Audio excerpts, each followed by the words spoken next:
Hello viewers, আসসালামু আলাইকুম। এই যে আমার ছেলে আইসক্রিম খেয়ে নিয়ে এসে বসে খাচ্ছে। এটা আইসক্রিমের দাম 2000 টাকা।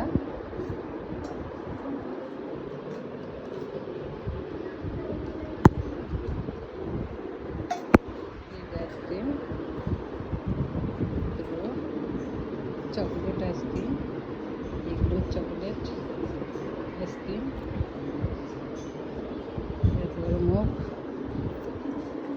রেখে দিলাম। যে খাচ্ছে ছেলে আর মেয়ে বসে বসে খাচ্ছে। আমার মেয়ে বাটি কিনে আনছে, আমার ছেলে বক্সেই খাচ্ছে।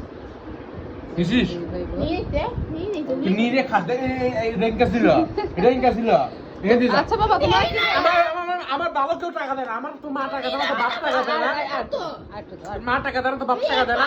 মুই নিজের কষ্টের না হারিয়ে দিয়ে যাম। মুই একটা 75 টাকা দেয় না আমার। ঠিক আছে, দাও একটু দাও, একটু দাও, দাও দাও, তুমি দাও, তুমি ভালো ছেলে। তোমার বোন না, তুমি দাও, জলদি নে। দাও তো আপনাদের দাও। ওখানে তো কতক্ষণ আসো, তুমি বুঝো না? তুমি কতক্ষণ আসে?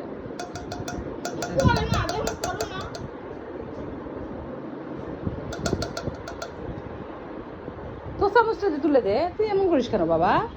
আমার মেয়েটা ছেলেটা বেশি খেতে চায় না, আমার ছেলেটা খালি খাইতে চায়, ও সবসময় সবকিছু বেশি বেশি খায়।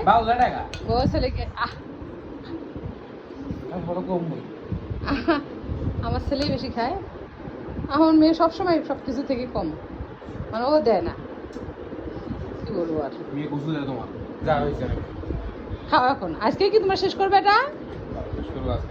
হ্যাঁ, ঠিক আছে, ভালো থাকো, আল্লাহ হাফেজ।